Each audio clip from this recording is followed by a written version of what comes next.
Assalamualaikum warahmatullahi wabarakatuh.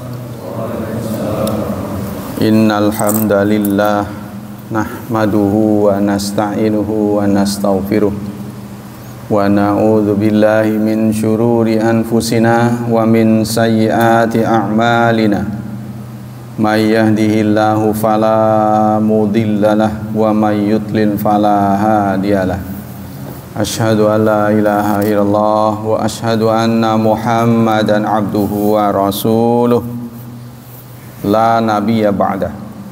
Allahumma salli wa sallim ala nabiyyina Muhammad sallallahu alaihi wasallam wa ala alihi wa sahbihi wa man sara ala nahjihi ila yaumiddin. Amma ba'd. Baiklah ikhwah, kita masih melanjutkan akhlak tentang nusrah, menolong, solidaritas. Kali ini adalah tentang fawaidun nusrah, manfaat menolong atau manfaat solidaritas. Pertama, taktisullah lil ummat. Menolong itu adalah cara Allah untuk membersihkan. Membersihkan apa? Membersihkan dosa. Jadi kalau kita menolong orang, maka Allah akan membersihkan dosa kita. Dalam sebuah hadis ada, wallahu fi aunil abdi maka nal abdu fi auni akhihi. Allah senantiasa akan menolong seseorang jika orang itu menolong saudaranya. Aitat huruha min danasi dzunub, artinya Allah akan membersihkan umat dari kotornya dosa. Kama warada fil haditsin nabawi syarif, seperti yang ada pada hadis nabawi. Ini katanya sudah pernah dirilis ya. Yang kedua, fin nusra iqamatus syar'i bi idharil adl. Menolong itu sama dengan menegakkan syariat. Karena ada ayatnya itu, wa ta'awanu 'alal birri wat taqwa. Tolong menolonglah kalian di atas kebaikan dan takwa. Wala ta'awanu 'alal birri wal udwan. Jangan pada dosa dan permusuhan. Qala Ibnu Jauzi, wa amma nasrul mazlum fali makna yain. Cara menolong orang yang terzalimi ya adalah maknanya dua. Pertama, iqamatus syar'i bi idharil adli. Menegakkan, menolong orang itu sama dengan menegakkan keadilan. Yang kedua, nasrul akhil muslim, menolong sesama. Awid daf'i anil kitabi wafa'an li bizimma, atau menolong ahlul kitab ya, bukan muslim tapi masih ada benang merahnya dengan kita, orang Nasrani, orang Yahudi yang ada perjanjian hidup sebangsa dan setanah air. Kita saling menolong karena mereka juga menolong kita ya. Yang ketiga, annallahu azza wajal yuqimu wa yansuru wa yumakkinu daulah allati yunsaru fiha mazlum. Allah akan senantiasa melindungi negara. Allah akan senantiasa melindungi negara ya, yang menolong orang yang terzalimi ya, maksudnya negara yang adil. Allah akan menjaga negara yang adil. Wa yakhudhu fi haqqahu, dan memperhatikan haknya. Kata Ibnu Taimiyah, innallaha yuqimud daulah adilah.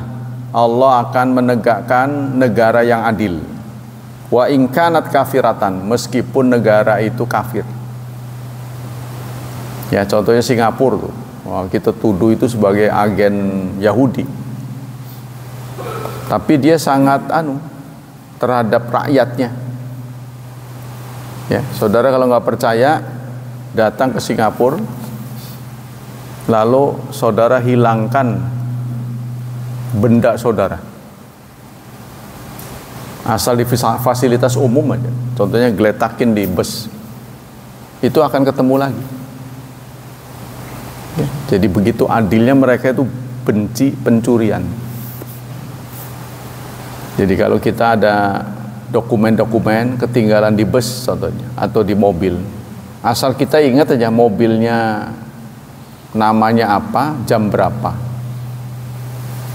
Ketika kita masuk hotel, itu sudah terkenal, viral itu. Di sebagai negara yang jujur, bersih.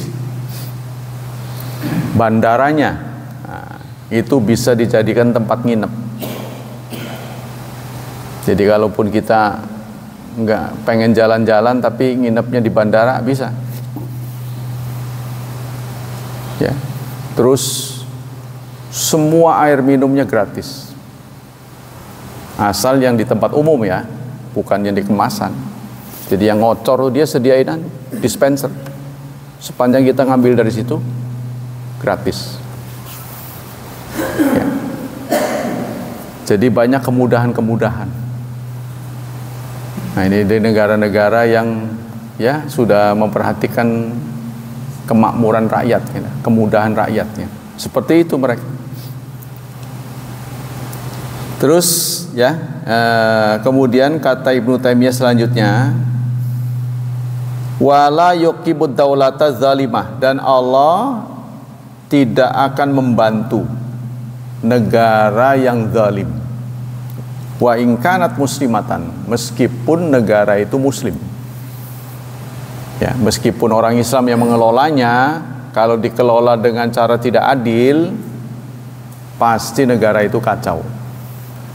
Ya seperti sekarang lah, ya masih kontroversi, rasanya suara itu didapat dengan curang, rasanya itu, walaupun tidak bisa dibuktikan di pengadilan, tapi rasa itu nggak bisa dibohongin.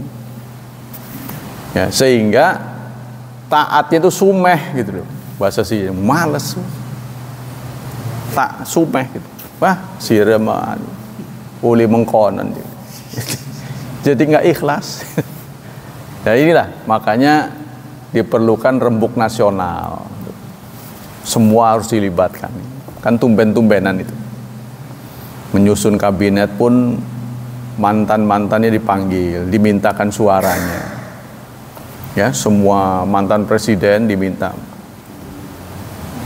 rekomendasinya siapa. Itu supaya melibatkan semua pihak. Karena dia sudah sadar dapatnya itu tidak di atas kejujuran. Ya, tapi gimana kalau mau diulang biayanya kegeden, waktunya nggak ada, akan terjadi petaka. Sebab kalau diulang nanti itu pasti jadwalnya setelah kosongnya bangku presiden. Nah, itu. Ya ini tentang negara ya. Gak segitu aja. Asal tahu aja. Tapi sejelek-jelek itu negara kita, saudara. Untuk bisa maju memang membutuhkan waktu yang panjang. Kalau Rasulullah kan 23 tahun dibimbing oleh wahyu. Ya, Amerika bisa semaju ini udah merdekanya udah lebih dari 400 tahun. Kita 100 tahun aja belum, nanti 2045 maka disebut emas. Ya. Harapannya menjadi negara maju. Tapi negara-negara maju tidak menginginkan kita maju. Sebab nanti barangnya susah terjual. Barangnya susah, kan kita menjadi market mereka, menjadi pasar mereka. Karena kita bodoh, dibodohin terus. Digocek terus karena sini. Payu jadinya. Kan mereka kan memproduksi benda-benda yang terlihat indah oleh kita, karena kita nggak bisa produksi. Nanti kalau udah maju kita produksi sendiri, udah nggak butuh. Itu tidak mereka harapkan. Ya sebenarnya sih, nah, itu mencelakai kita sendiri sebenarnya. Kalau kita terlalu lama ketinggalan sekolah, ya kita memang ada keanehan sih. Saya juga bertanya-tanya pada diri saya itu. Sekolah di madrasah bertahun-tahun, saya 7 tahun nih. di relnya ibtidaiyah, sanawiyah, aliyah. Begitu keluar nggak bisa bahasa Arab.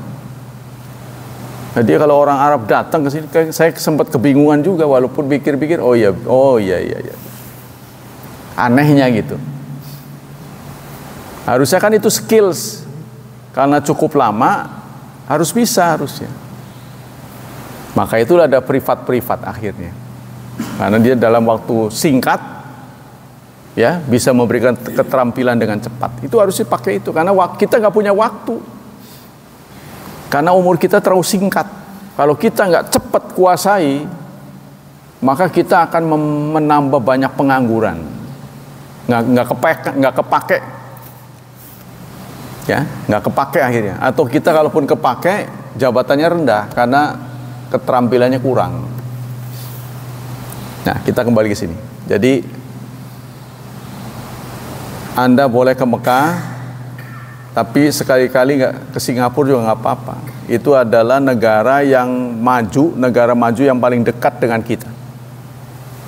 Biayanya kadang-kadang murah. Kalau ketemu murah itu bisa ratusan ribu terbang ke Singapura. Kalau lagi mujur, pesennya lama. Hanya dengan 250 ribu nyampe ke sono.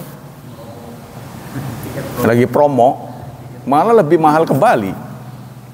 Anda bisa melihat bagaimana pelayanan negara kepada rakyatnya. Bisa tahu itu. Sepanjang mata memandang tuh kota yang sangat bersih. Kok ya bisa begitu gitu. Nah itu kan konsep Islam sebenarnya. Jujur. Sampai di satu masjid namanya Masjid Sultan. Itu ada tulisan tuh. Kalau Anda butuh uang, jangan mengemis. Dia bilang gitu tuh di masjid ini. Sebab mengemis di negara kami adalah kejahatan. Mengemis itu kejahatan, pidana. Bisa dipidana mengemis itu. Kalau Anda butuh uang, hubungi DKM gitu. Jadi siapa tahu kecopetan, ya kan? Waduh, kan bisa aja terjadi pada siapa, ongkosnya habis di luar perkiraan. Sangunya segini, nggak taunya habis di jalan. Jadi mepet nih, kepada siapa saya harus minta tolong. Itu dia bilang, tanya ke pengurus DKM, jangan minta-minta. Kalau ketahuan itu bisa dihukum. Kita juga sudah mulai. Indonesia bukan nggak pengen maju, sudah mulai. Ya, pemerintah merasa ruwet, pengemis-pengemis jalanan di Jakarta itu sudah dianggap siapa yang ngasih, siapa yang terima dihukum. Di Cilegon belum, ya kan. Tapi nanti lama-lama kalau bikin ruwet, karena kadang-kadang orang ngemis nggak dikasih, dia mangkel, ngebaret tuh, mobilnya dibaret. Wah, ya kan, jadi sengketa. Lama-lama kalau udah mengarah ke sana, mengarah kepada kejahatan, pasti ada undang-undang. Nah itulah, ya, negara-negara maju udah seperti itu. Ini negara yang paling bahagia, saya lupa itu Finlandia apa itu? Apa Norwegia? Nah, itu diteliti ya, ternyata di sana nggak semuanya lulusannya tinggi, enggak. Kenapa mereka bisa bahagia? Karena mereka sangat anti bohong. Jadi bohong itu sudah dianggap memalukan sekali. Jadi baik aparat maupun rakyat itu sama-sama mendukung kejujuran. Karena ada penelitian-penelitian. Semuanya itu merujuk ke konsep Islam. Begitu juga ketika diteliti kenapa negara-negara ini kok warganya punya harapan hidup panjang. Artinya ninggalnya itu usianya jarang ada yang masih muda gitu ya. Artinya di atas 60, atas 70. Kenapa pada awet nih? Karena mereka bahagia. Intinya karena bahagia. Jadi pikirannya itu positif. Kenapa pikirannya positif? Itu konsep Islam sebenarnya. Kita diminta jangan suudzon terhadap takdir yang sejelek apapun. Sebab takdir itu terjadi seizin Allah. Kamu ngaca, siapa tahu ada kesalahan. Perhatikanlah, evaluasilah tingkah lakumu sehingga bisa mengalami hal yang buruk. Tidak boleh Anda menuding Allah langsung itu. Harus lihat dulu, siapa tahu ada error, human error. Nah, kita kembali ke sini. Yang keempat, manfaat dari menolong itu adalah najatul umat minal iqab. Selamatnya ya, atau terlindungnya umat dari iqab, dari hukuman yang merata. Ya, dalam surat 8 ayat 25 Allah menyatakan, wattaqu fitnah, hindarilah fitnah, la tusibanna ladzina zalamu minkum khasah, yang tidak hanya menimpa orang tertentu saja. Jadi artinya semua orang dapat fitnah itu ya. Fitnah akan melanda semuanya. Kenapa bisa begitu? Karena tidak ada yang bereaksi. Wa'lamu annallaha syadidul iqab. Ketahuilah Allah itu sangat kuat ya, azabnya. Jadi kalau ada kemungkaran kita diem, orang dianiaya kita diem, malah ikut ke situ, nah ini menjadi cukup alasan Allah meratakan azab. Tapi kalau di situ ada yang protes, jadi menjadi penyeimbang, ya nggak boleh negara itu menghukum orang protes, tidak boleh, karena itu suara hati. Kalau dalam bahasa kerennya itu bagian dari demokrasi. Nggak boleh semua dibungkam, itu nggak boleh. Pasti nanti akan ada azab. Tapi memang ada batasan tertentu ya. Jangan apa-apa nyuara aja, kerja enggak gitu. Ini surat 8 ayat 25 yang memberikan isyarat bahwa kita harus bekerja sama, saling masukan dalam Islam itu, dalam ajaran Islam memberi masukan, kritik, membangun, itu namanya nasihat. Nasihat kan bahasa halus dari ngeritik, tapi ngeritiknya membangun. Kebanyakan orang bisa ngeritik, nggak bisa memberikan solusi. Jadi kepremen gak?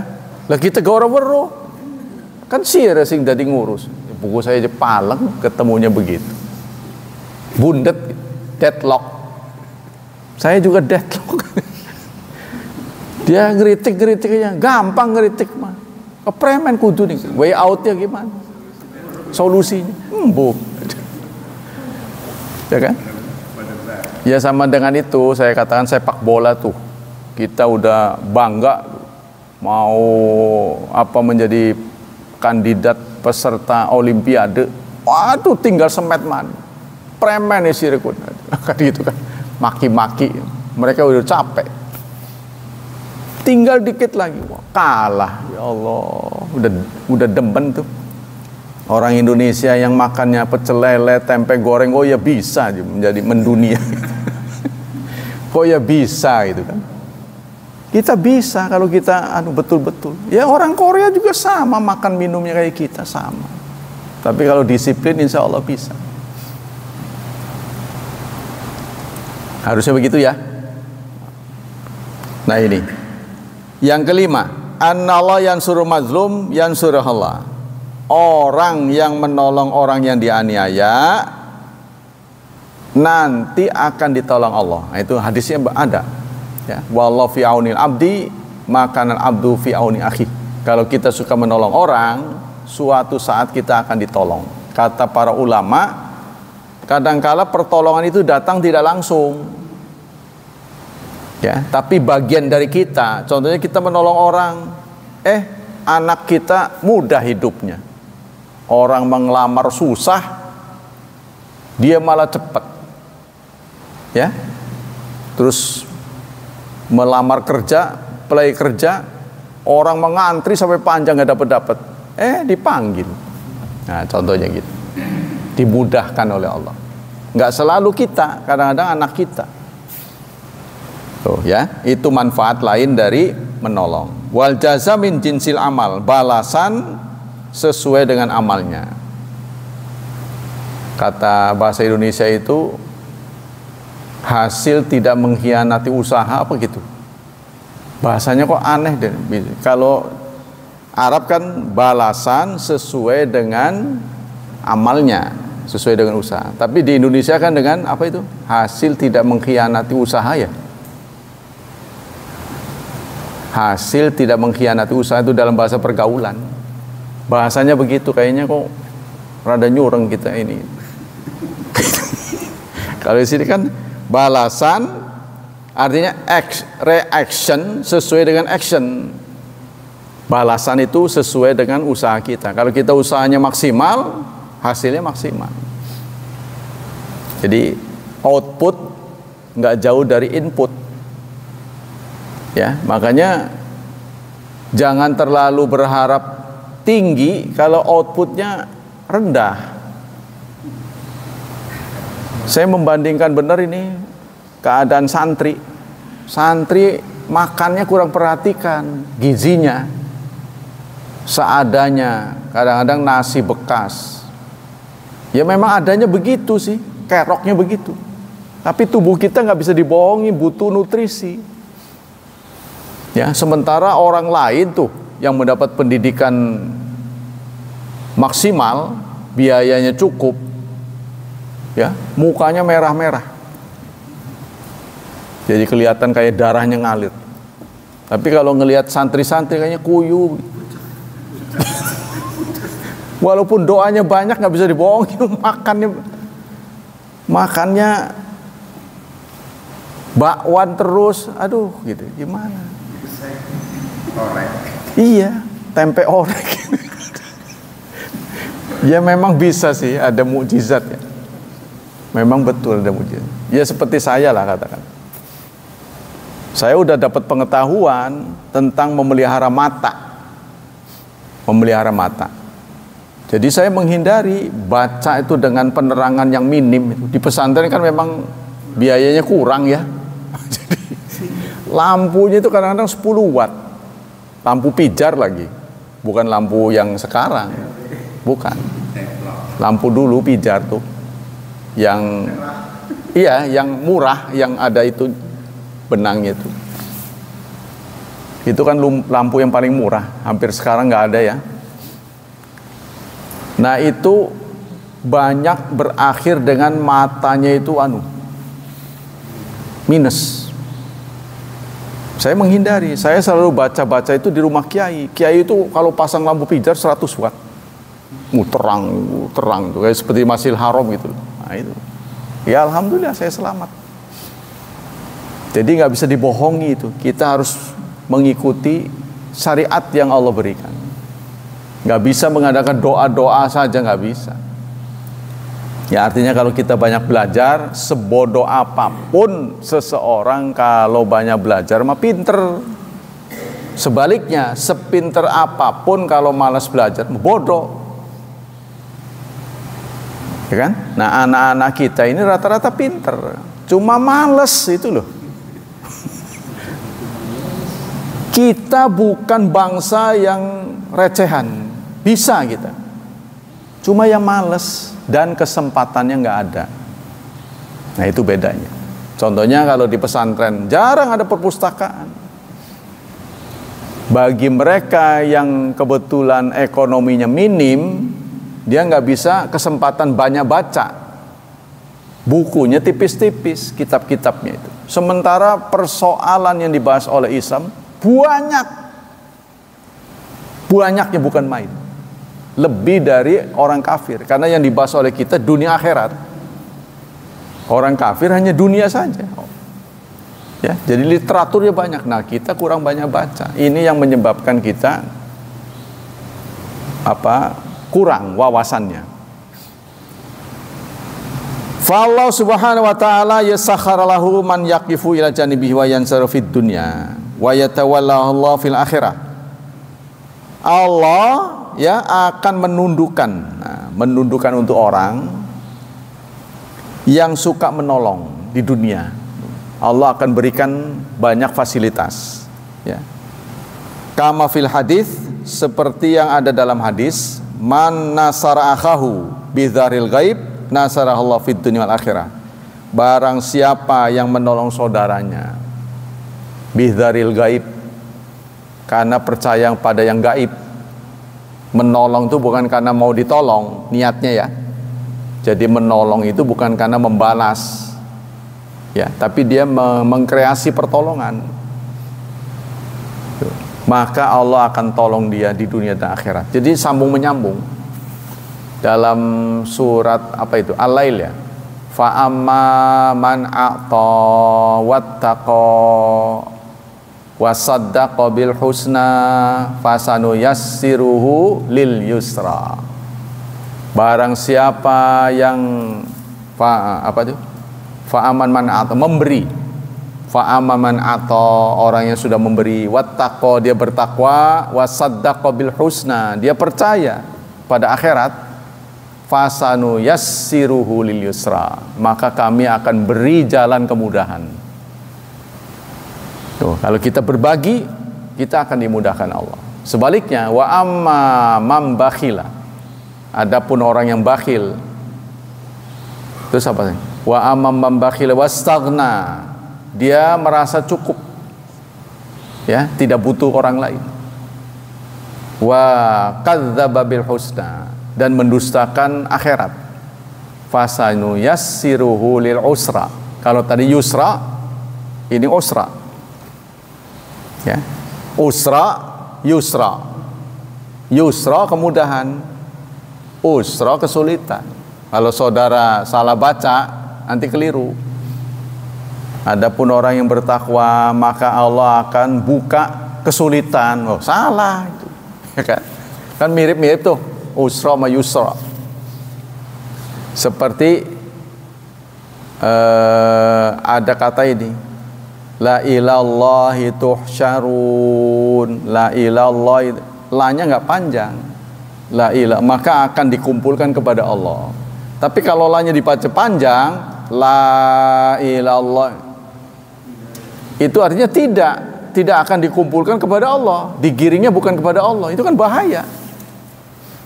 Ya, jadi dengan membaca panjang dan pendek dalam ajaran Islam itu ada bisa mempengaruhi arti. Fabashshirhum bi'adzabin alim. Azab, kalau azab itu pasti alim. Ada lagi yang suaranya alim, tapi sebenarnya alim, ain. Kalau alim artinya tahu, kalau alim artinya pedih. Ya, salah baca antara alim sama alim, ain sama alif. Alim, sami'un alim. Nah itu, kalau sami'un alim, dia maha mendengar, maha mengetahui. Tapi kalau sami'un alim, dia maha mengetahui dan pedih. Nah, itu kan salah. Jadi ada yang begitu, tapi ada juga yang aman. Ya, walaupun mirip-mirip tapi aman. Itu yang kelima. Yang keenam, najatul umat minal fitnah wal fasad. Umat akan selamat dari fitnah dan kerusakan. Dalam surat Al-Anfal, surat ke-8 ayat 72 dan 73. Innalladzina amanu, sungguh orang-orang yang beriman, wahajaru, berhijrah, wajahadu, berjihad, bi amwalihim wa anfusihim fi sabilillah, dengan harta dan nyawa mereka di jalan Allah, walladzina awaw wa nasaru, dan orang yang memberikan tempat tinggal dan menolong, ya, memberikan akomodasi. Ulaika, mereka itu ba'duhum awliya'u ba'd, menjadi wali bagi setengahnya. Maksudnya mereka satu sama lain menjadi wali, menjadi penolong. Walladzina amanu, sementara ada orang yang beriman, walam yuhajiru, tapi dia tidak berhijrah, tidak mau melakukan perubahan, beriman mah sudah, tapi nggak mau robah, gitu-gitu aja. Malakum, tidak ada bagimu miwalayatihim, untuk peduli pada mereka. Jadi kalau dalam sejarah sahabat, ada orang yang sudah beriman, dia nggak mau pindah ke Madinah, ya otomatis dikeroyok sama orang kafir di sana. Nah kita yang di sini gimana? Mau nolongnya jauh, maka kamu nggak punya kewajiban menolong mereka. Udah jangan peduli pada mereka. Fa'alain, tapi wa inis malakum mi walayati min syai'in hatta yuhajiru, sampai mereka berkemauan untuk pindah. Ya. Wa inistansarokum, jika mereka minta tolong, tapi kalau saudaramu itu minta tolong, fa'alaikumun nasru, maka wajib bagimu menolong mereka. Kalau mereka udah jejeritan. Illa ala qaumin bainakum wa bainahum mitsaq, kecuali terhadap kaum yang antara kalian dan mereka ada perjanjian damai, ya. Nah itu nggak perlu. Wallahu bima ta'maluna basir, Allah maha mengetahui apa yang kalian perbuat.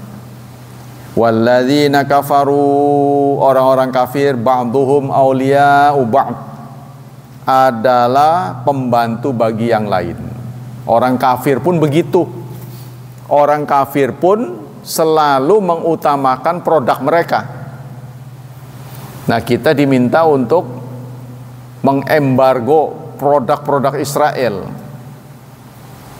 Nggak taunya produk Israel hampir semua yang kita pakai lah kerok, ya nggak ada gantinya.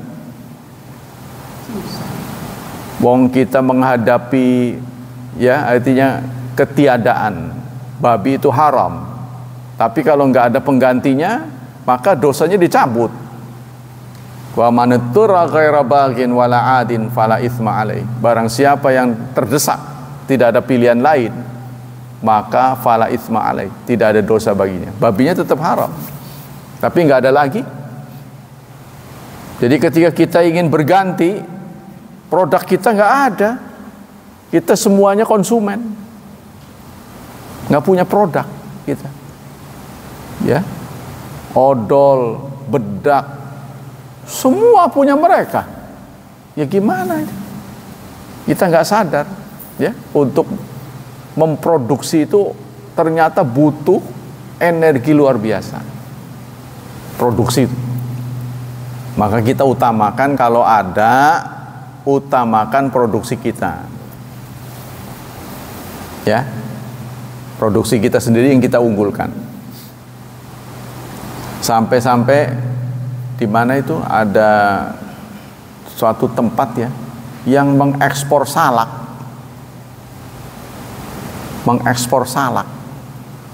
Saya pernah hidup di Lampung, orang Lampung tuh gerah. Pohon salaknya dihabisin, tebang-tebangin. Karena untuk bisa menghadirkan salak dari Lampung ke sini aja busuk. Kadang-kadang kan kapalnya nggak jalan tuh karena ada cuaca kan. Akhirnya di tengah jalan busuk, mereka ngamuk, hancur-hancurin.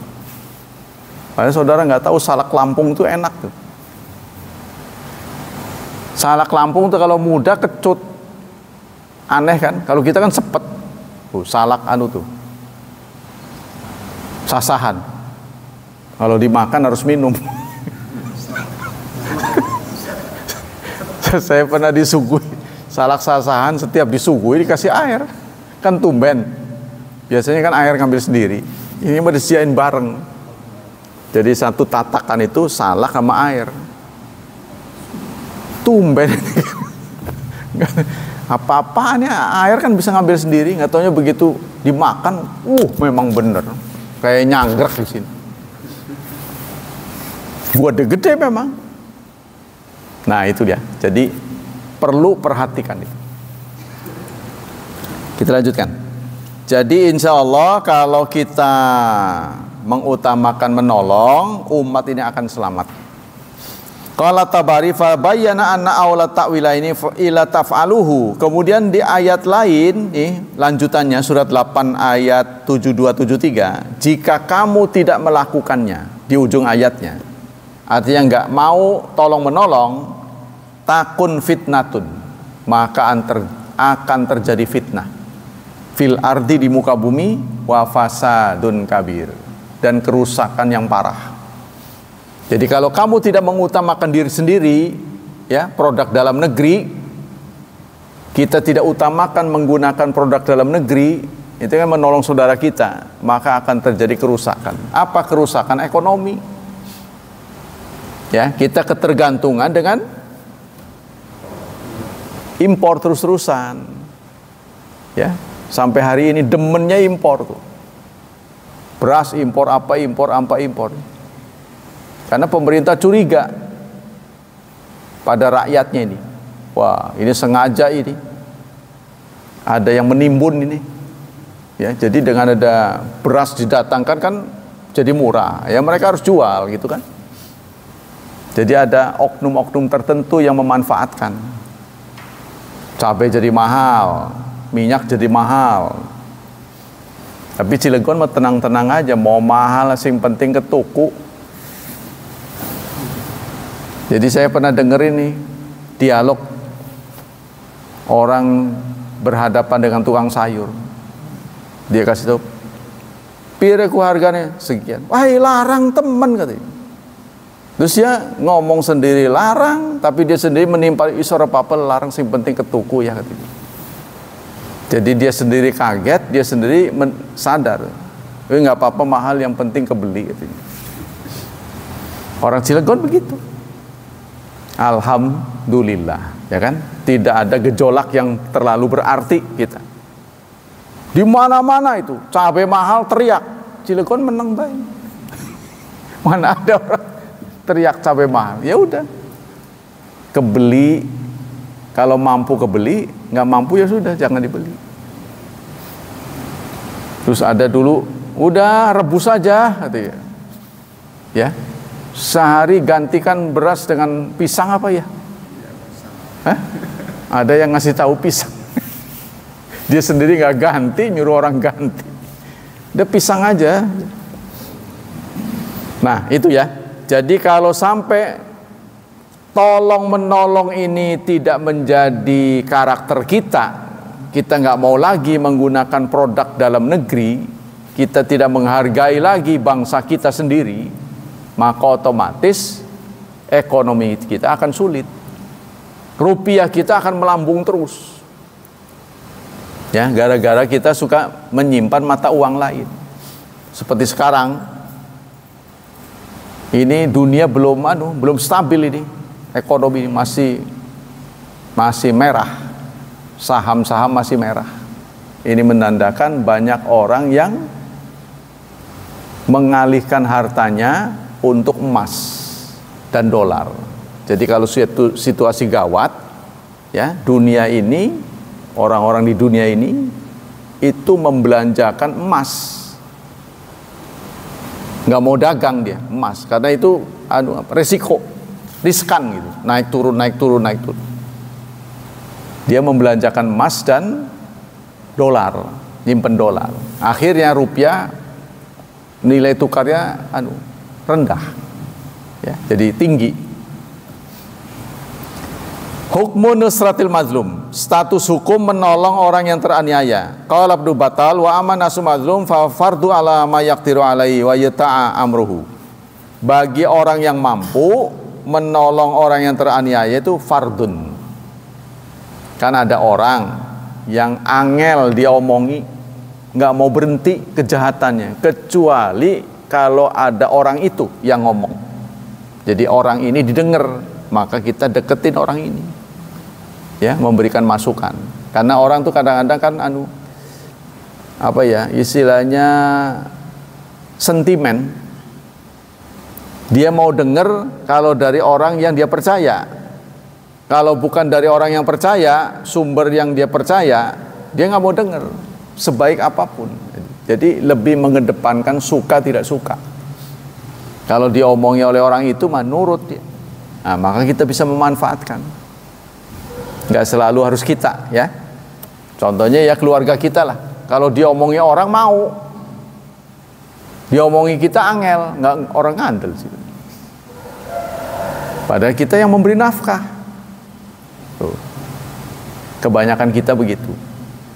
Kalau orang lain mau, makanya guru sepintar apapun dia susah mendidik anaknya sendiri.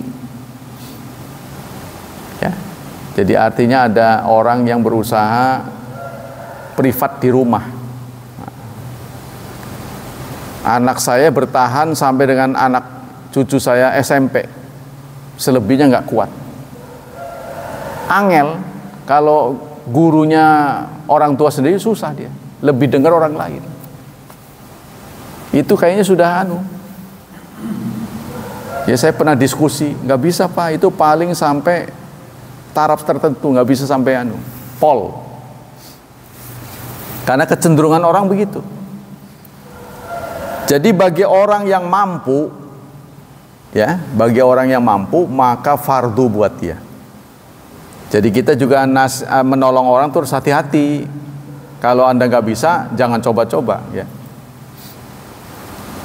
Kayak susahnya begini nih.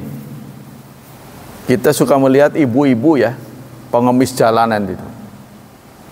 Sekali kita tolong, datang lagi dalam jumlah lebih besar. Heran dia. Jadi kita kan kemampuannya terbatas. Ibu-ibu tuh yang suka banyak gitu ya. Jadi setelah ada orang yang ngasih, dia ngasih tahu temennya, nanti datang dalam jumlah lebih banyak. Dikasih sekali 1 orang, dia datang 2 orang nanti, 2 orang, 3 orang, terus manggilin teman-temannya. Ya, padahal kemampuan orang itu terbatas. Wa amma Nawawi, adapun Nawawi, ya, wa qala Nawawi wa amma nasrul mazlum famin furudil kifayah wa huwa min jumlatil amri bil ma'ruf wa nahyan munkar wa innama yutawajjal amru bihi liman qadar alai. Jadi menolong orang yang terzalimi itu fardu kifayah, bukan fardu ain, karena nggak semua orang bisa. Orang yang dizalimi kita tolong, ya, alih-alih dia bisa tertolong malah kita kena. Jadi harus hati-hati, ya. Walam yakhaf dararan, dan tidak takut madarat. Contoh yang sederhana begini. Kita menyaksikan orang kecopetan, atau kita menyaksikan orang mau dicopet, tahu persis tuh dia lagi tangannya begitu. Apa yang Anda lakukan? Ya, mereka bergerombol itu. Mereka itu jumlahnya tim itu, 1 tim copet itu. Iya, udah terlatih mereka. Jadi si benda ini kadang-kadang dibuang, ditangkap sama temennya. Begitu ditangkap dia kan nggak ada bukti, udah aman, bawa lari. Komplotan. Nah kebanyakan, jangankan kita, supir aja diem. Supir. Nah kadang-kadang supir memberi isyarat dengan ya sedikit ugal-ugalan. Ya, dibuat oreg gitu loh. Mobilnya dibuat oreg. Itu sinyal dari bahwa di dalamnya ada yang nggak beres. Suka dia teriak, bangun, bangun gitu. Siapa yang mau turun gitu kan. Jangan keliru bendanya gitu kan. Barang-barangnya jangan keliru, itu isyarat. Takut bertukar kan. Karena salah satu cara mereka ngambil itu kan ditukar, tas kita ditukar. Yang ada isinya diambil, dia taruh lagi tas dia isinya kertas koran dalamnya. Ya, itu jadi banyak orang yang begitu. Walaupun benda yang dia temukan itu tidak berguna buat kita, buat dia. Contohnya ijazah, ketemu ijazah. Bagi yang punya itu kan berarti. Bagi dia nggak berarti, nggak mungkin bisa. Tapi tetap aja nggak dikembaliin. Ya, itu sudah Jadi harus berhati-hati. Jangan pernah percaya, ya. Nah, kalau di tempat umum itu Anda harus hati-hati. Jangan pernah terlalu percaya. Contohnya percaya betul gitu. Nanti siapa yang akan dituduh? Kalau di Indonesia ya, naruh tas sembarangan aja kita ke tempat wudhu, jangan bawa aja. Nanti kalau hilang Anda mau nuduh siapa? Memang ada petugas yang menjaga barang kan? Nggak ada jaminan. Kecuali kalau dititipin ya. Jadi jangan terlalu percaya kalau di tempat umum. Nah itu ya. Jadi ini hukumnya fardu kifayah. Wa huwa fardhu kifayah liman alimun fil madlumin wa kadzalika fil nasirin binaan ala anna fardhu kifayah mukhatam bil jam'i wa huwa rajih. Jadi fardhu kifayah itu istilahnya kewajiban kumulatif, tidak semua orang, ya. Jadi kalau ada orang yang mampu, baru dia yang bertindak, mengeksekusi. Wa yata'ayyan ahyanan ala man lau qudrah alai wahdah. Tapi menjadi ain, fardu kifayah itu menjadi ain kalau dia yang berhak. Kalau dia yang mampu, orang lain nggak mampu. Ya, maka hukumnya menjadi fardu ain buat dia. Idza lam yataratab ala ingkari mafsadatun asyaddu min mafsadil munkar. Tapi kita harus perhitungkan baik-baik. Kalau kita melakukan tindakan, kira-kira tambah menurun apa tambah naik eskalasi kejahatannya, ya, eskalasi kejahatannya tambah naik atau turun.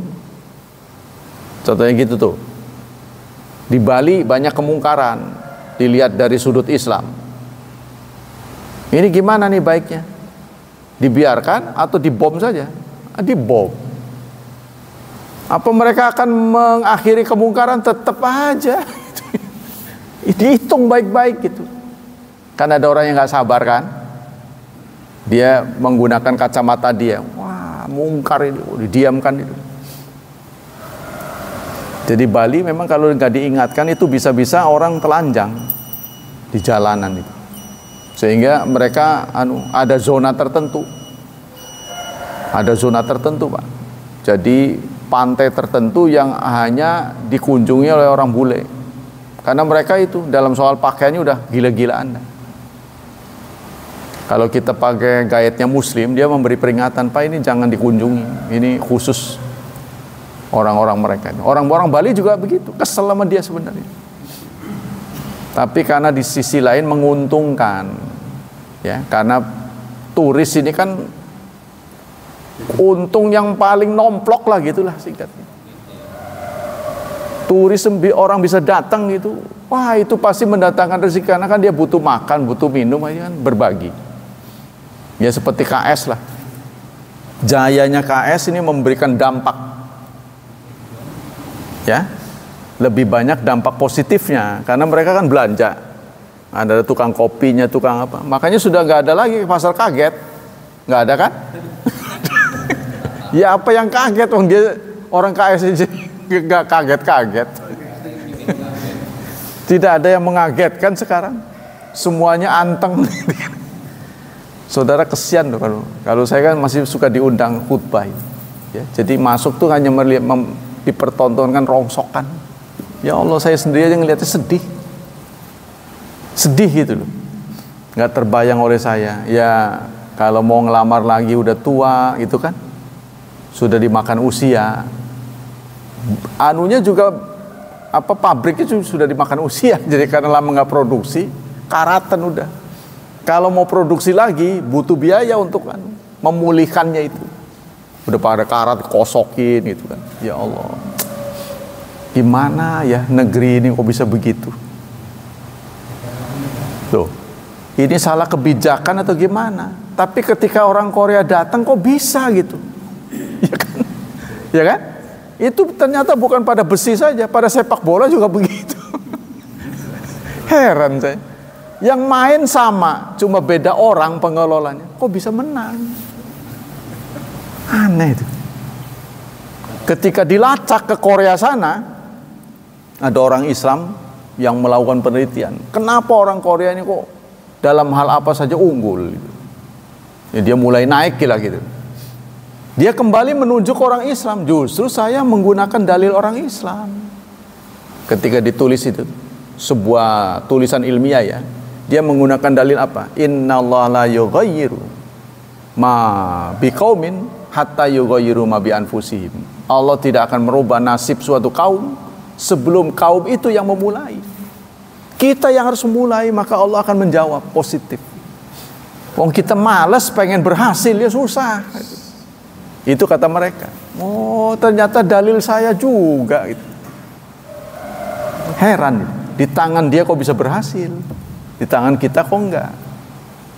Darahnya diperiksa pada merah, Saya kira darahnya kamu emas. Sama. Apa yang kurang dari diri kita? Ya. Jadi bukan dalam masalah besi, saya sepak bola juga begitu. Diraba oleh itu. Siapa itu pelatihnya? Nah, baru satu itu, datangin 10, wah menang pas itu. Satu aja bayar yang ngap. Baru satu. Nah, itu ya. Qala itu Hafiz sudah. Kemudian bentuk-bentuk, ya, bentuk-bentuk pertolongan. Apa yang pernah dilakukan? Nusrata qabla wuqi dzulm. Pertama, kita menolong sebelum terjadi. Kita perkirakan, kita prediksi akan terjadi zalim. Sebelum terjadi kita sudah antisipasi. Nah, ini suatu bentuk menolong. Nusratul mazlum qad takuna asna wuqi dzulm. Boleh jadi kita menolong saat kezaliman itu berlangsung. Ya. Au qabla dzalika au ba'da, atau sebelum atau sesudah. Kalau sesudah berarti pemulihan. Ya, karena pemulihan itu kan shock, menimbulkan shock terapi kan. Jadi apa itu namanya? Kalau terjadi gempa, orang sampai dievakuasi, rumahnya ambruk, itu kan trauma, ya, harus diobati. Wa yaqau nasru ma wuqi dzulm wa huwa hina idzin haqiqatan wa qad yaqau qabla wuqu'i. Kadang-kadang kita tahu suatu kezaliman akan terjadi. Nah, maka kita lebih baik sebelum terjadi. Ya. Kaman angkadha insanan ba'da yadi insanin talabahu bimalin zulman. Contohnya ada orang dikejar, akan dibunuh. Ya, orang ini dikejar nih, lagi dikejar, menjadi target. Kita mampu menolongnya, kita tolong supaya eksekusi tidak terjadi. Kalau Anda bisa lakukan itu. Ya, contohnya boleh jadi seorang suami bawa golok, ya, istri jadikan target. Nah, istri itu kemudian mampir ke rumah kita minta pertolongan, minta perlindungan. Ya. Suaminya datang nanya, kemana? Lihat nggak? Sana. Kan bohong nih. Boleh dalam Islam itu untuk menyelamatkan. Sana. Nggak taunya kita nyumputin, kita sumputin, boleh. Ya, dalam rangka menolong supaya tidak terjadi kezaliman. Karena urusan rumah tangga kan rumit ya. Nggak bisa kita mengatakan istri yang salah serta merta gitu ya. Kamu yang salah, nggak bisa. Harus diteliti dalam. Karena boleh jadi akumulasi dari berbagai sebab. Urusan rumah tangga ini sangat rumit. Yang kedua, an-nusra bin nushi lidzalim. Pertolongan kita bisa lakukan dengan memberikan masukan kepada pelaku kezaliman. Karena dia teman kita, kita omongi.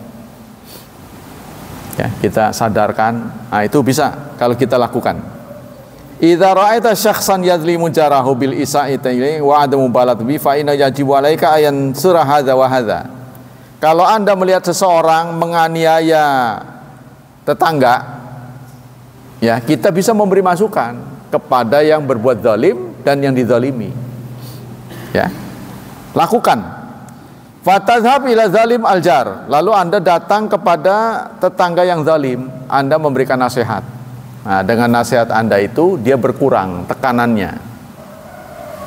Ya, kalau dalam dunia ini ada embargo, ya. Contohnya Cina ikut urusan. Biasanya dua negara adik kuasa itu. Nah, Amerika ikut nimbrung situ, nggak lagi memberi bantuan. Ya. Contohnya begitu, sehingga orang ini tertekan, nggak bisa berkutik. Ya. Wa tabayyana lahuma fi isaatil jiwar wa minal itsmi wal uqubat. Nah, kita paling tidak meringankan, paling tidak yang kita bisa lakukan. Wa ma fi husnil jiwar minal ujur wal masubah. Wa tuqri alai hatta yahdihi falyartadiu. Wa tansur mazlum aljar wa taqulu ana saufa ansal jaraka wa saufa ukalimu. Nah, kita bisa janjikan kepada orang yang terzalimi, nanti saya akan ngomong. Ya, kalau itu terjadi pada tetangga kita, nah, kita omongi. Wa kadzalika idza wajadta syakhsan jahada li akhi haqqan tadri annahu jahadahu wa anna akhihi alaihi haqq fatadhab ila hadza zalim alladzi ada.